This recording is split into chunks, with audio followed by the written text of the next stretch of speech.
Gentlemen, welcome back to the mess, which is my desk. And today is a very special day because I do believe in this packet, which I haven't opened up yet, is the Eachine TX03 all-in-one FPV camera. Now, before we go any further, I would like to make the point that I bought this out of my own money for my own uses. And actually, one of the guys which I fly with has said, well, Matt, if you've already got lots of other cameras, because I really am into my Runcam Owl Pluses at the moment, is that if you need this one to go in a good home, I'll have it off you. So, yeah, I sincerely hope, and I genuinely hope, this camera is a good one, or at least as good as the TX02, which I've actually got still here on my desk. You'll see what I've done with that one. I've put it on a board and I've got a cable tie holding it down. Brilliant little versatile camera. But John wants this one, so fingers crossed for John, it's going to be a good one. So let me just recap. Bought out of my own cash for my own purposes. I want you to remember that point and why I'm sticking on that for the rest of this episode, because you've all seen the other reviews which come out on YouTube. So with that said, on our screen, so we're going to jump across to the desktop. This is the Eachine TX03. Now, the only thing which really makes this one different between the TX02 is that it's switchable in the power mode. So you can select between off, by the looks of it, 25 milliwatts, 50 milliwatts, and 200 milliwatts. Now, you may be wondering, why is that important, Matt? Well, the answer is just straightforward versatility. You may have, this then means that you can use this camera for, say, indoor flying, for example, where 25 milliwatts is more than enough for flying indoors. But then maybe you want to reuse the camera for a model which you want to fly outdoors. Then you can then leverage the extra, say, 50 milliwatts or switch into the 200 milliwatt mode, and that would be more than ample for chucking a model around with the FPV goggles on. So yeah, that's the main difference between the TX02 and the TX03. One of them, this new one, which is hopefully in that packet, is more flexible. That's the main reason to it. So if we scroll on down, it is going to be a CMOS camera, so I'm not expecting the best light handling abilities by that, and I will be doing a field test with this as well. It's raining out there. It's a horrible winter's day here in the United Kingdom. If it can deal with that, then it can deal with anything. But I don't know yet. It's still here in the packet. Scrolling down, if you have a quick nose, there's a camera. We've only got one button on the top. It's got a small little lens. It doesn't look that fish-eyed, or the lens doesn't look that bowed on it. Yeah, so what does it say for the button? 1 second press to change the channel, 2 seconds to change the frequency, which is important because I've got fat shot goggles here, so I want band F for those. And I've got some Eachine goggles, which you'll be able to see the first impressions on my desktop very shortly. And if we hold the button down for 3 seconds, that changes the power. So we can flick between 25 milliwatts, 50 milliwatts, and 200 milliwatts. It's also saying it's 6 grams, and I did have a set of scales here on my desk somewhere. We'll verify that, or to be frankly honest, it won't be that far off. The other negative which I could say is the format is NTSC. I do personally prefer my cameras to be using PAL, but apparently they're only releasing these cameras as NTSC. Also, the field of view isn't that big, which it depends on your flying style. If you've never owned one of these all-in-one cameras before, frankly, you won't notice. And that's the brutal answer to it. So anyway, that's enough of the desktop and looking at a screen. Let's get ourselves back to the desk. So I've just turned the iPad on so you can see a close-up view of the unboxing of this one. So again, this is going to be first impressions, and fingers crossed it really is the TX03, which it is, yay! So it comes in a little box, same as all the other little micro cameras. Let's open her up and see what we got in here. And that's about the best of an unboxing you're going to get from me, unfortunately. And yeah, I'm just comparing it to the TX02. Yeah, same kind of size, clover leaves on the top. Pretty much, actually this one's slightly bigger but only probably by a couple of millimeters. I'm just comparing them side by side so you can see them. This one here is the TX02. This is the TX03. Let's put that one to one side. If we have a look around it, I'm just going to have a quick nose at the soldering. So in fact, I'll put this on the iPad so you can see it as well. If it does focus, let me just click on the screen for you. There we go. Decent soldering on there, not bad. We have a look around the side. On the back, there's the little button. The button's got to be on the top. Little LCD screen, which we've got on the back. Now, the one thing which you must be thinking already is how am I going to mount this on my models? And that's why I wanted to show you this one, because that works really, really well. Just a piece of plywood, some Velcro on the bottom, a bit of Velcro on the back to hold the battery on there, and a cable tie. Seems to work really, really well. And the reason why I'm using a cable tie or cable strap is because these little cameras do get rather hot. So if you used hot glue, chances are it would melt and fall off, and that's not a good idea, especially when these little cameras cost 20 quid or so. So coming back to this one, let's open her up. There's lots and lots of shmoo on the top of the camera. I don't know if you can see that glistening to hold the lens still, which again, is that a good thing or a bad thing? Well, let's just hope it is in focus.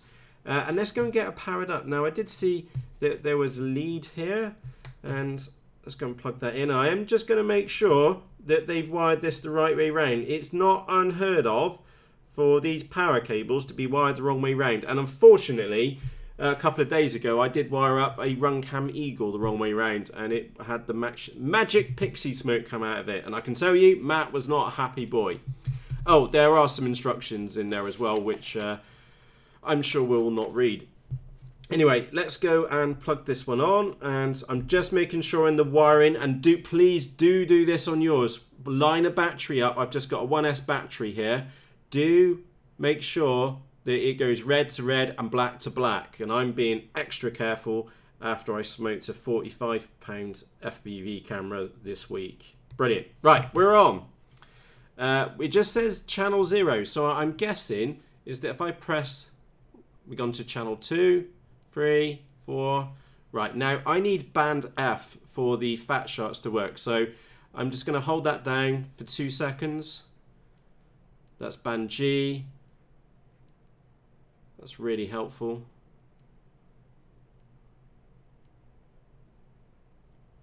So 1, 2, band A, B, E.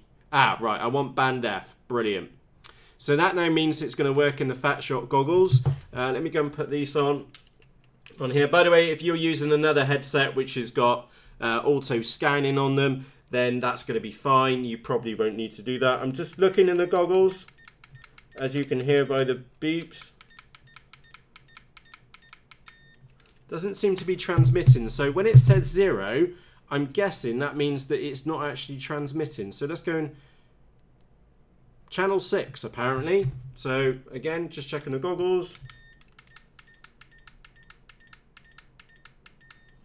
Absolutely nothing, and it's saying 0. Now, is that now telling me that I need to change the power on it? So I'm just going to hold it down, what was it, 3 seconds, 4 seconds.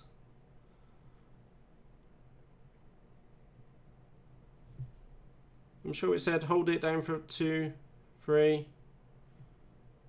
It's G. Again, I'm learning as we go, so I'm going to go back and check on the screen here in the background. It said, right, 2 seconds to change the band. Right, we're on band F, so I'm going to leave it there, let that finish. Right, so we're good there. Now we hold down for 3 seconds to change the power. So 1, 2, 3. 25. Oh, right. We're on the full 200 milliwatts now by the looks of it. Brilliant. Right. That looks like it's transmitting now.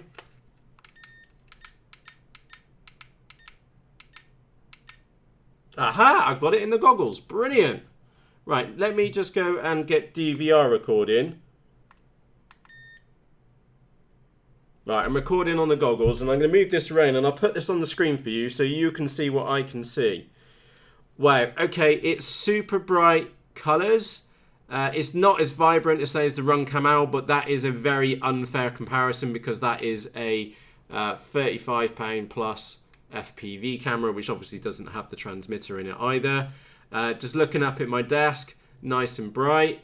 If we go up and look at the bright light and then flip down, we're not seeing any nastiness. Now, the test for these cameras is always the same. Is that we'll put it at bright light and then we'll put it into darkness. Aha. There we go. Can you see some cameras really do struggle badly when you've got bright light up here and then dark down here. And can you see it's handling the light okay? Brilliant. That means that I'm quite comfortable to go and take this out for an actual flight test. Now, I do want to share this with you on the main camera too. So let me just get this other set up and running. And I'll show you on the other camera as well. Let me just do a quick auto scan on here. Again, it's just scanning through the channels, and I'll do this on the iPad because it'll be a lot blooming easier for you to see it. Right, there we go. So that's the view which I've got on. Oh, it's getting hot. I can tell you immediately, it really is, must be you using some power consumption on there. So yeah, that's what I can see through my goggles. It's not coming out as nice on the iPad, but yeah, very, very cool. So what I'm going to go and do, I'm going to go and take this outside. I will come back and then add some commentary in on top. But before I go outside, what I'd like for you to do, keep in the back of your mind, is that I am going to be pointing it at the sky and then down to the ground. Watch how the camera reacts. And also note, it's a bloomin' horrible day here in the United Kingdom. So if it can cope with the conditions we've got out there today, it's going to be happy days. If it doesn't, then it's going to be sad days. So with that said, let's get ourselves outside and see what happens. So I'm outside, and I'm just doing a voiceover for this on the camera so you can see it. But look, there we go. It's a real dull, overcast day. And we're coming back down, and it's not going black along the bottom, just like the TX02, which handled light really well. It's doing fine. You'll see me moving it around. There is a bit of fisheyiness on it, but no way as bad as the TX02. In fact, the lens is better on this one than the TX02. The other one was really quite fisheyed. Now, what you're not seeing on the camera here is that it's really quite dark and dingy. Imagine that you are flying a micro quad down here.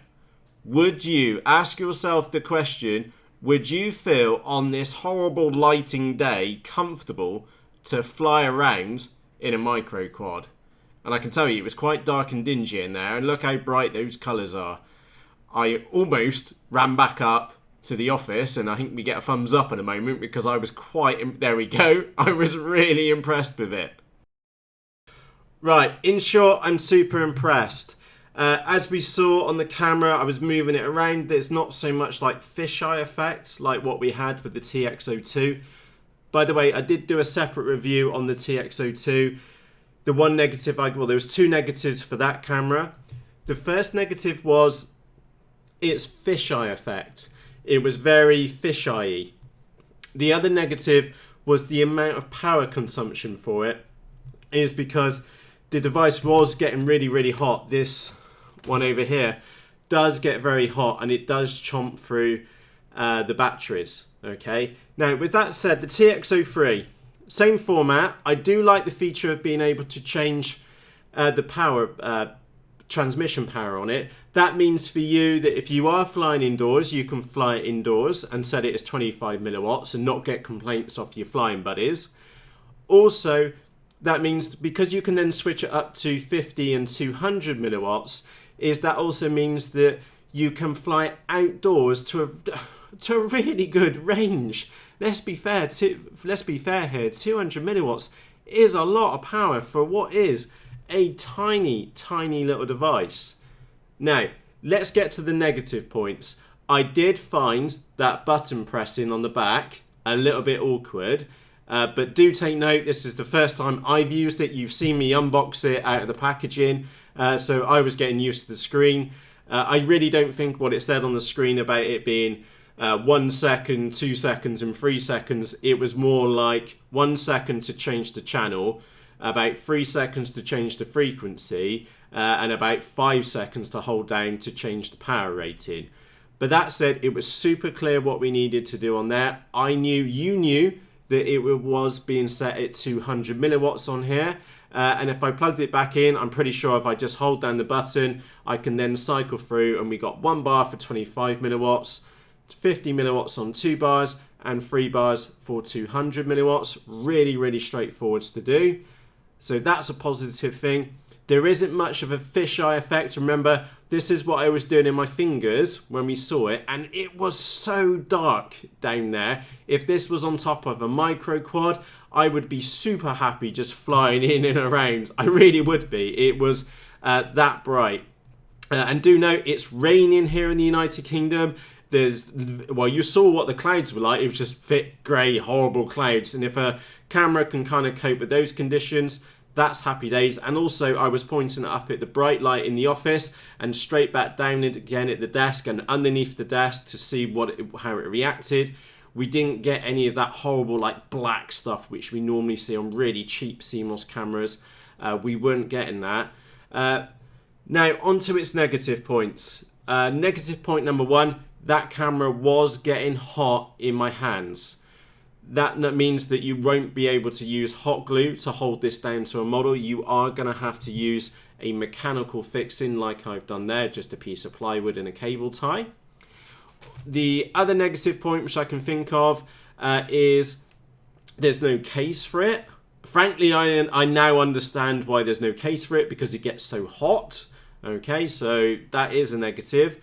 The other one is that this will only run on, I believe, 2.5 to 5.5 volts. So that basically means you're restricted to either using a 1S battery, or, so you, by the way, what you could do is what I've done with the TX02 is make a little flight pack with it. So I can now put that on any model, plug that in on the back, and then I can Velcro that to any model I want. So by the way, I normally fly model airplanes rather than quads.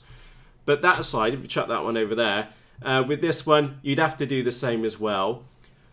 Or what you could do is pick up a 5 volt line, or even maybe a 3.3 volt line off your boards. But just be careful, like your flight control board, just go careful of that power consumption. These little things are really power hungry. So if you're going to be spanking it out at 200 milliwatts, you might fry your flight control board. So what you could do from here, I didn't see it in the box, it didn't fall out when I unboxed it.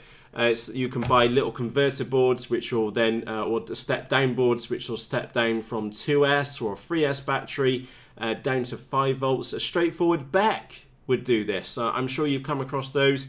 They only cost like £2, something like that. I'll put a link to those in the video description for you. So yeah, there's its, well, the short answer is, it's a great little camera. From what I've seen of it so far, it handled really horrible, awkward conditions. We saw it when it was looking at the bright light here in the office to try and like simulate a sunlight, and it seemed to cope all right with that as well. But it's got the same issues as what the TX02 has, which is it gets hot, it needs a mechanical fixing, and you can supply it with a maximum of 5 volts.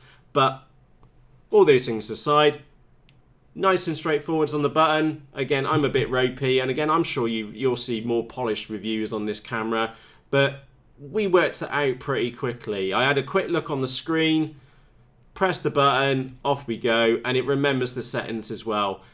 So, with that said, for myself, Matt, I sincerely hope this little mini review has been and helped you. I can tell you right, like point blank, John is going to be super happy with the TX03 camera.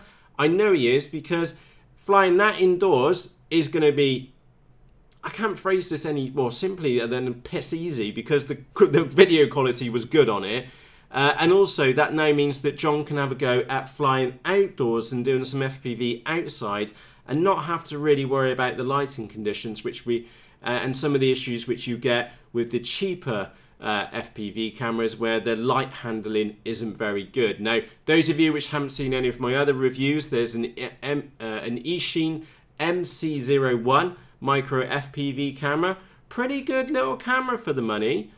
Then we had the Eachine MC02 camera, which on paper was amazing in every single respect. However, I did one flight on it, or one lap off the flight line, and I had to land early because its light handling abilities were just diabolical. You wouldn't have the issue with this one. So yeah, I gave that Eachine MC02 all-in-one FPV camera a complete slating because it was downright dangerous. This one, nowhere near it. Perfectly fine with really bad lighting conditions and also really bright lighting conditions. So time for me to go now. I'd like to say thank you ever so much for taking the time to watch this episode. I bought this camera out of my own money for my own uses, which by the looks of it, John's going to nab it for his. I bought it because I thought it looked cool. It is cool. So on that note, if this little introduction into the TX03 has been and helped you, do me a favour, press the thumbs up button underneath this episode. If you've got any questions about this camera, please just ask in the comment section underneath this episode and I will give you my honest answer. Remember, I bought this out of my own money for my own purposes, so I will give you the kind of answers which you are looking for. If there are any updates about this camera, in the video description, there's a show more button which says show more. Click on that, and if there's any updates about this one, I will include that in the video description for you. So I really am going now. Thank you ever so much for taking the time to watch this episode, and I'll see you again. Cheerios!